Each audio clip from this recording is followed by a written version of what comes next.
السلام عليكم ورحمة الله وبركاته.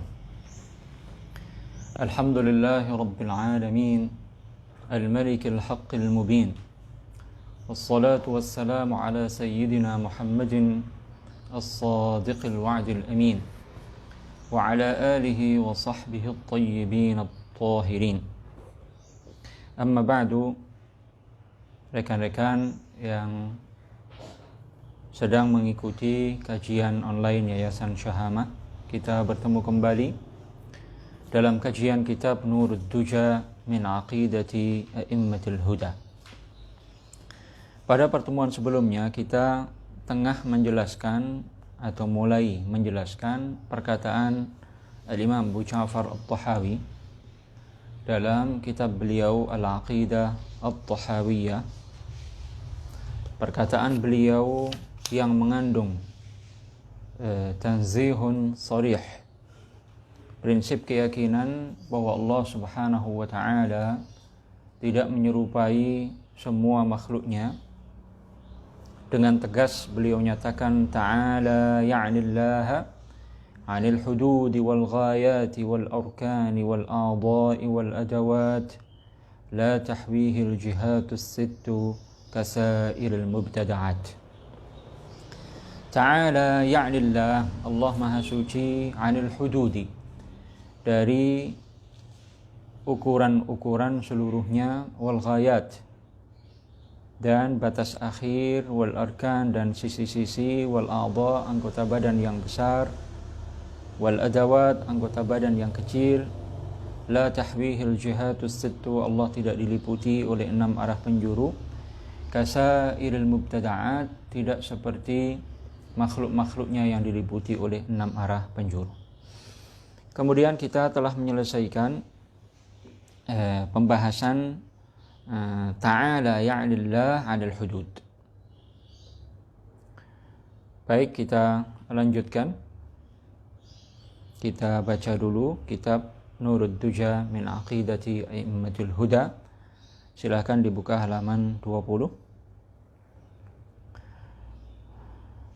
Wal ghayati, dan batas-batas akhir, al-atrafu.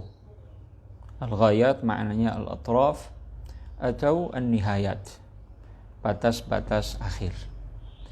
Wal arkani, al-jawanibu. Al-arkan maknanya al-jawanib, sisi-sisi. Wal a'dha'i, Allah Maha Suci dari anggota badan yang besar, karra'si, seperti kepala, wal rijli, dan kaki, al-jarihati, yang merupakan anggota badan.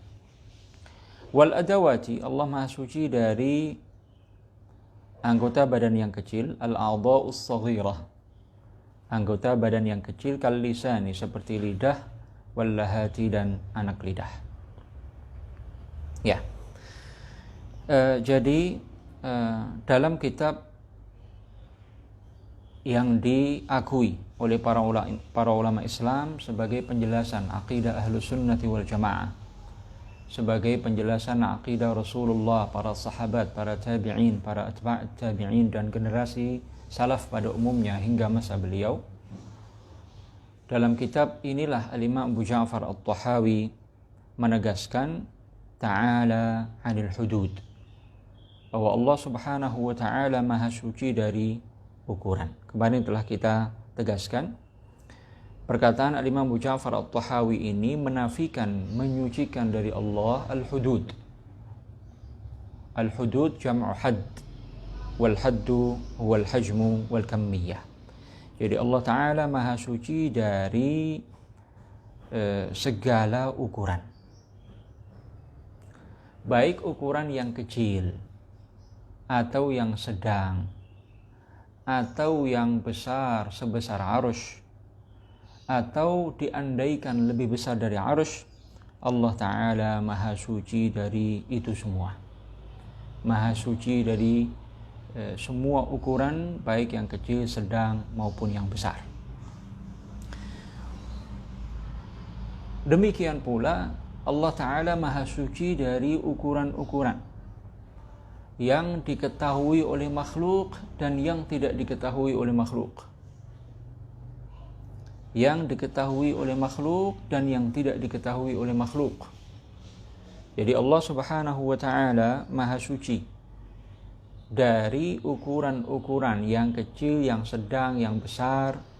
Maha suci dari ukuran-ukuran yang diketahui oleh makhluk maupun yang tidak diketahui oleh makhluk. Jadi perkataan Al-Imam At-Tahawi ini umum, mencakup semua ukuran yang kecil, yang sedang, yang besar, dan mencakup semua ukuran yang diketahui oleh makhluk maupun ukuran-ukuran yang tidak diketahui oleh makhluk. Kenapa Allah Subhanahu wa ta'ala maha suci dari ukuran? Ini sudah sering kita ulang-ulang.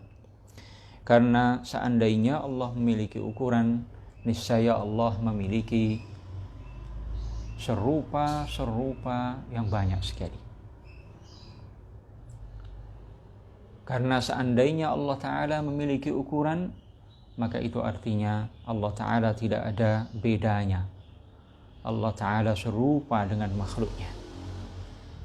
Karena Allah Ta'ala menegaskan wa kullu syai'in 'indahu bimiqdar, dan segala sesuatu telah ditetapkan ukuran masing-masing oleh Allah Subhanahu wa Ta'ala. Segala sesuatu memiliki ukuran-ukuran yang telah ditetapkan oleh Allah Ta'ala.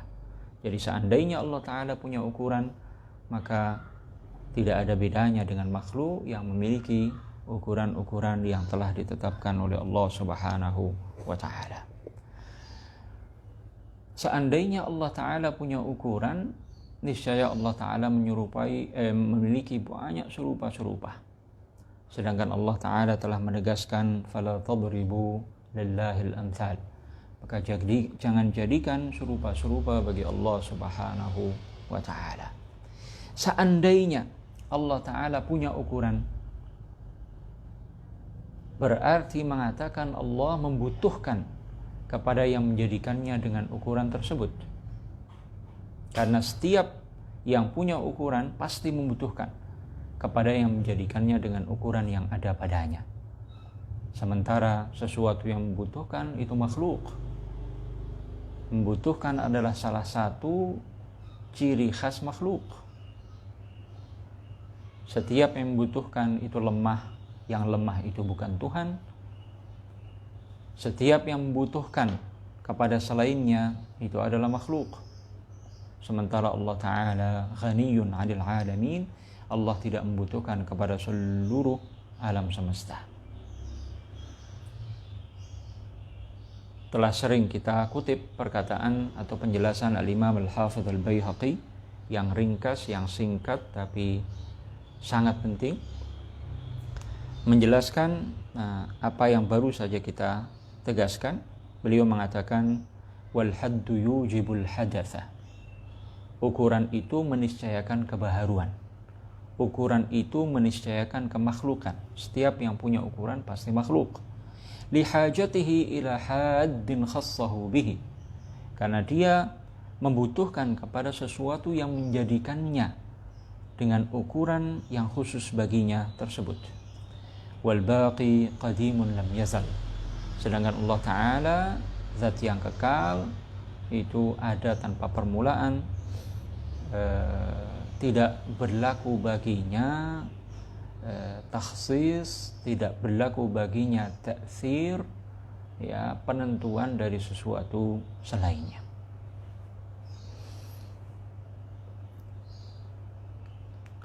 Keyakinan yang begitu jelas, begitu tegas ini disampaikan oleh Al-Imam Abu Ja'far At-Tahawi bukan menjelaskan tentang keyakinan pribadi beliau saja, tapi menjelaskan keyakinan Ahlus Sunnati wal Jamaah, menjelaskan keyakinan generasi As-Salafus Salih, Rasulullah, para sahabat, para tabi'in, atba'at tabi'in hingga masa beliau. Dengan demikian keyakinan kaum muslimin seluruhnya, salaf dan khalaf, bahwa Allah Ta'ala maha suci dari segala ukuran, baik yang kecil, yang sedang, yang besar, ukuran-ukuran yang diketahui oleh makhluk ataupun ukuran-ukuran yang tidak diketahui oleh makhluk. Karena memiliki ukuran meniscayakan kebaharuan. Setiap yang punya ukuran pasti makhluk. karena dia membutuhkan kepada yang menjadikannya dengan ukuran yang ada padanya. Oleh karenanya orang yang menetapkan ukuran bagi Allah Subhanahu wa taala, maka dia telah menyerupakan Allah dengan makhluknya. Dan inilah keyakinan golongan musyabbihah mujassimah. Salah satu tokoh golongan mujassimah musyabbihah ketika menetapkan ukuran bagi Allah, dia mengatakan wa qad ittafaqatil kalimatu minal muslimin wal kafirin anna Allah fis sama' wa hadduhu bidzalik. Katanya telah sepakat keyakinan orang-orang Islam dan orang kafir, auzubillah, anna Allah fis sama', katanya bahwa Allah bertempat di langit, wa hadduhu bidzalik, dan mereka membatasi Allah, ya, menetapkan ukuran bagi Allah dengan keberadaan di langit tersebut. Dalam bagian yang lain, dia juga dengan tegas, ya, menyatakan bahwa Allah punya ukuran. Katanya, wallahu ta'ala lahu haddun. Katanya Allah Ta'ala itu punya ukuran. La ya'lamuhu ahadun ghairuhu. Tidak ada yang mengetahui ukurannya selain dia, katanya. Wala yajuzu li ahadin an yatawahhama li haddihi ghayatan fi nafsihi. Katanya tidak boleh seorang pun menduga-duga, ya, ukuran bagi Allah yang dia bayangkan dalam dirinya. Katanya walakin yu'minu bil haddi, tapi dia mesti beriman bahwa Allah punya ukuran. Wa yakilu ilma dzalika ila Allah, katanya menyerahkan pengetahuan tentang ukuran itu kepada Allah. Kemudian dia berkata wa limakanihi aidan haddun, tempat Allah juga punya ukuran, katanya. Wa huwa ala arsyihi fawqa samawatihi, katanya Allah bertempat di atas arus yang adanya di atas langit ketujuh.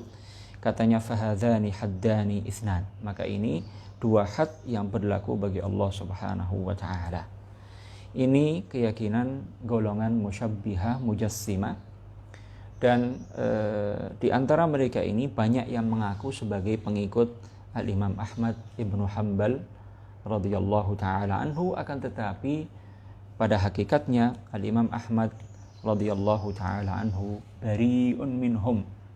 Al-Imam Ahmad terbebas dari keyakinan golongan musyabbihah mujassimah yang mengaku sebagai pengikut beliau ini. Kitab yang ada di tangan kami, kitab I'tiqadul Imam Al-Mubajjal Ahmad Ibn Hanbal. Di halaman 44, pengarang kitab ini, Al-Imam Abul Fadl At-Tamimi, mengatakan tentang keyakinan Al-Imam Ahmad. Wallahu ta'ala lam yalhaqhu taghayyurun wala tabaddul. Allah Subhanahu wa ta'ala tidak dikenai perubahan dan peralihan. Wala talhaquhu al-hududu qabla khalqil 'arsy wala ba'da khalqil 'arsy.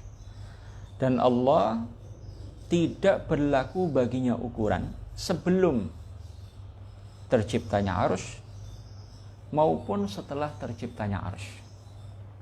Kita lihat Imam Ahmad Ibnu Hanbal menyucikan Allah Ta'ala dari ukuran. Wala talhaquhul hudud. Allah Ta'ala tidak berlaku baginya semua ukuran. Kita lihat bagaimana golongan musyabbihah mujassimah ini berdusta ketika mereka mengaku sebagai pengikut Imam Ahmad Ibnu Hanbal. Imam Ahmad Ibnu Hanbal menyucikan Allah dari had. Wala talhaquhul hudud. Beliau mengatakan Allah tidak berlaku baginya semua ukuran. Sementara sebagian kalangan golongan musyabbihah menetapkan ukuran bagi Allah Ta'ala, bahkan mengutip persamaan, katanya, keyakinan kaum muslimin dan orang-orang kafir bahwa Allah memiliki had. Bahkan mereka menetapkan dua had bagi Allah Subhanahu wa ta'ala. Pertama had untuk zatnya, kemudian had untuk tempatnya, katanya.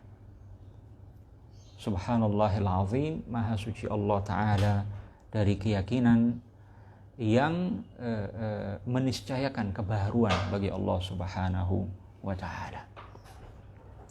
Dengan demikian tepatlah perkataan sebagian ulama Islam, rajulani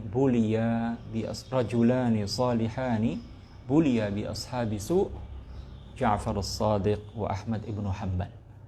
Dua orang yang saleh yang mendapatkan bala, diuji oleh Allah Ta'ala dengan orang-orang yang mengaku sebagai pengikutnya tetapi menyimpang, yaitu Ja'far as-Sadiq pertama, yang kedua Al-Imam Ahmad ibn Hanbal.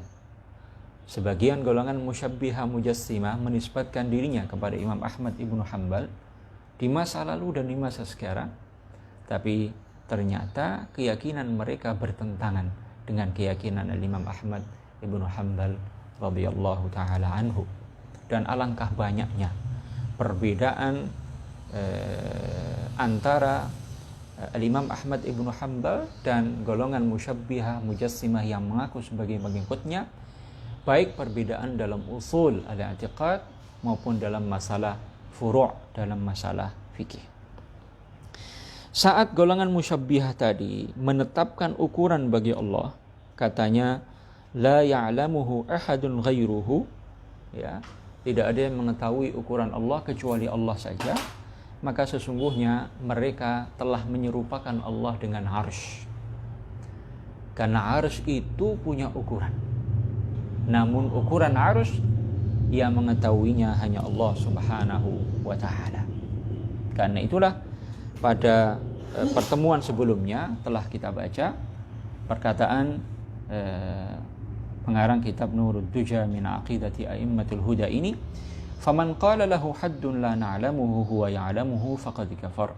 Barang siapa mengatakan Allah punya ukuran, kita tidak mengetahui ukuran tersebut, Allah saja yang mengetahuinya, maka dia telah keluar dari Islam. Karena telah menyerupakan Allah dengan arsy yang memiliki ukuran, namun ukurannya tidak ada yang mengetahuinya kecuali Allah Subhanahu wa ta'ala. Mudah-mudahan Allah Ta'ala melimpahkan kepada kita al-afiyah, terbebas dari keyakinan-keyakinan tasybih, keyakinan-keyakinan keji yang menyifati Allah dengan sifat-sifat yang tidak layak baginya. Ma'asyiral hadirin rahimakumullah. Kita lanjutkan. Kemudian Al-Imam Abu Ja'far At-Tahawi menegaskan ta'ala 'anil hududi wal ghayat. Allah Ta'ala maha suci dari al-ghayat, al-atraf, an-nihayat, batas akhir. Allah maha suci dari batas akhir, maknanya karena Allah bukan had, karena Allah bukan jism, karena Allah bukan sesuatu yang memiliki ukuran, maka Allah tidak disifati dengan batas-batas akhir. Karena batas akhir itu berlaku bagi sesuatu yang memiliki ukuran. Batas akhir itu berlaku bagi jism, bagi hajm. Karena Allah Ta'ala bukan jism, bukan hajm, maka tidak berlaku bagi Allah batas akhir.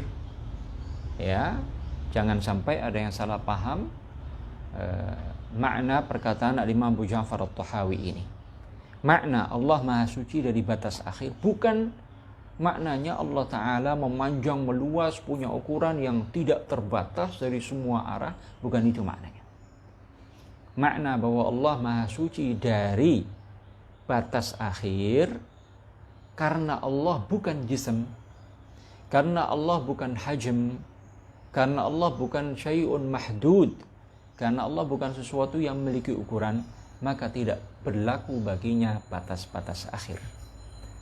Karena yang berlaku baginya batas-batas akhir itu adalah jism, itu adalah hajm, itu adalah mahdud, sesuatu yang memiliki ukuran. Wal arkan, Allah Maha Suci dari al-jawanib, dari sisi-sisi, sisi kanan, sisi kiri, dan seterusnya. Ya, kita badan kita ini punya sisi-sisi. Allah Subhanahu wa Ta'ala Maha Suci dari sisi-sisi, Maha Suci dari bagian-bagian. Wal a'dha'i, Allah Subhanahu wa Ta'ala Maha Suci dari anggota badan yang besar. Al-a'dha al-ajza al-kabirah. Al-a'dha maknanya al-ajza al-kabirah. Ya, bagian-bagian tubuh yang besar. Bagian-bagian tubuh yang besar. Karra'si wal rijli al-jarihati, seperti kepala, ya, kaki yang merupakan anggota badan. Wal adawati ay ta'ala 'anil adawat. Allah Ta'ala Maha Suci dari al-adawat. Al-adawat al-ajza' as-saghirah. Anggota-anggota badan yang kecil, bagian-bagian tubuh yang kecil. Kal lisani wal lahati, seperti lidah dan anak lidah.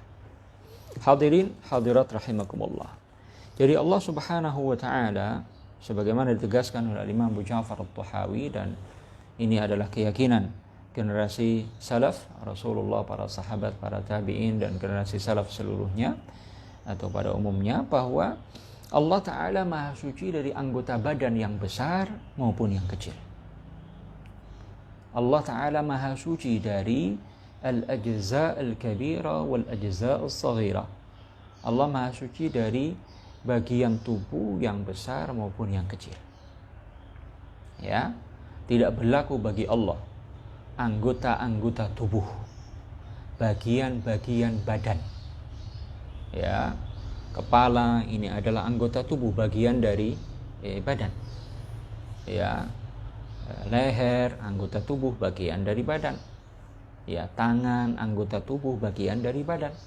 Kaki anggota tubuh, bagian dari badan, dan begitu seterusnya. Mata, ya, ini anggota tubuh, bagian dari badan. Ya, jadi Allah Subhanahu wa taala Maha Suci dari anggota-anggota badan yang besar maupun anggota-anggota badan yang kecil. Allah Ta'ala Maha Suci dari bagian-bagian tubuh yang besar maupun bagian-bagian tubuh yang kecil.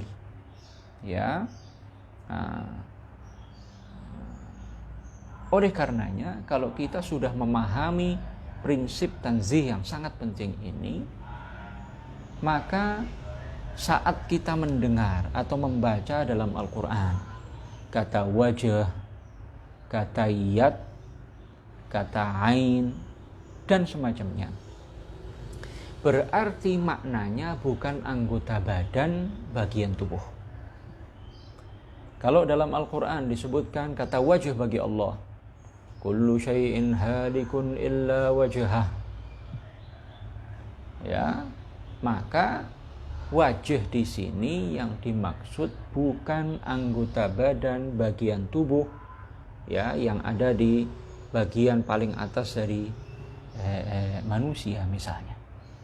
Ya, kalau dalam Al-Quran disebutkan yadullahi fawqa aydihim, maka dipastikan bahwa yad dalam ayat ini maknanya bukan tangan anggota badan bagian tubuh, ya, yang ada di seperti yang ada di tubuh kita ini.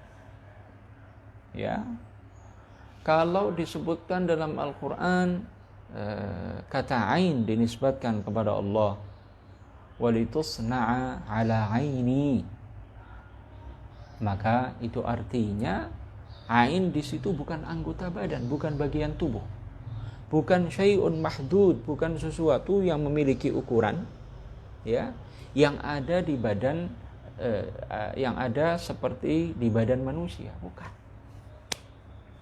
Ain bagi kita, ya, ain pada tubuh kita, ya jelas ini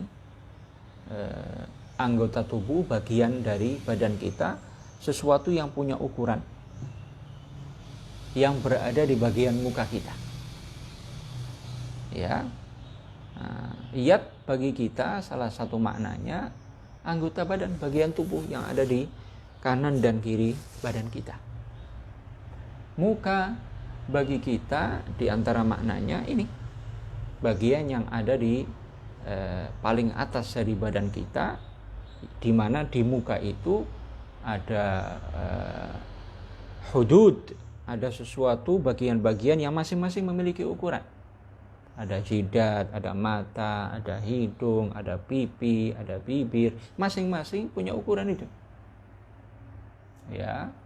Nah, jadi jika kita sudah memahami betul akidah Islam, prinsip keyakinan bahwa Allah Ta'ala maha suci dari anggota badan, dari bagian-bagian tubuh baik yang kecil atau besar, maka kalau kita mendengar ayat-ayat seperti yang telah kita sebutkan, kullu syai'in halikun illa wajhah, yadullahi fawqa aydihim walitusna ala aini, dan ayat-ayat semacamnya, maka kita yakini secara pasti makna wajah bukan muka seperti yang ada pada kita.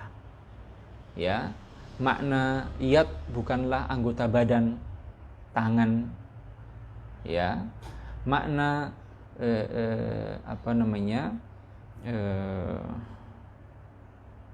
ain bukanlah mata yang ada kelopaknya, ada biji matanya, bola matanya, ada bagian hitamnya, ada bagian putihnya, dan seterusnya.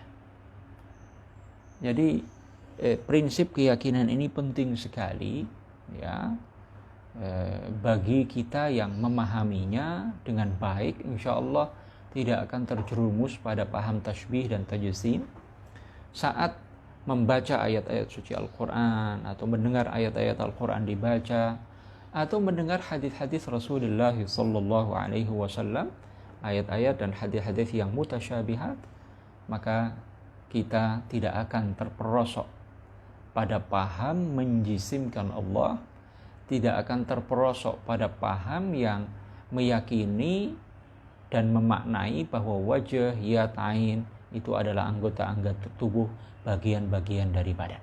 Kenapa? Karena dari awal kita sudah tahu, sudah meyakini bahwa Allah Ta'ala maha suci dari anggota badan yang besar maupun yang kecil. Karena inilah maka para ulama Islam radhiyallahu ta'ala anhum, sebagaimana sudah sering kita jelaskan, ya, Al-Imam Al-Bukhari misalnya ketika menafsirkan firman Allah Ta'ala, ketika menyebutkan firman Allah Ta'ala dalam sahihnya, kullu syai'in halikun illa wajhah, apa kata beliau? Illa mulkah au ma urida bihi wajhuhu, segala sesuatu akan punah kecuali wajah Allah. Apa maknanya? Illa mulkah, kecuali kekuasaan Allah, tasarrufullah fil alam, kecuali kekuasaan Allah mengatur alam semesta, ya. Au ma urida bihi wajhuhu, atau amal soleh yang digunakan untuk mendekatkan diri kepada Allah Ta'ala. Kenapa gerangan Al-Imam Al-Bukhari perlu menegaskan dalam kitab Sahih Al-Bukhari bahwa wajah di sini maknanya kekuasaan Allah atau amal soleh yang digunakan untuk mendekatkan diri kepada Allah? Karena beliau tahu dan beliau ingin menjelaskan kepada kaum muslimin bahwa wajah maknanya bukan anggota badan, bukan bagian tubuh. Ya, Al-Imam Al-Bukhari seorang ulama salaf ternama. Ya. Nah, demikian pula para ulama Islam yang lain. Ya, Al-Imam Al-Baihaqi, ya, beberapa waktu yang lalu sudah kita kutip, ya, perkataan Al-Imam Al-Hafiz Al-Baihaqi dalam kitab beliau Al-Asma' was Sifat. Kitab yang ada di tangan kami, kitab Al-Asma' was Sifat karya Al-Imam Al-Baihaqi. Beliau menjelaskan, babu ma jaa fi itsbatil wajhi sifatan la min haitsu surah. Bab menetapkan wajah bagi Allah sebagai sifat bukan dengan makna surah, bukan dengan makna gambar, rupa, gabungan dari berbagai bagian dari muka ini, bukan.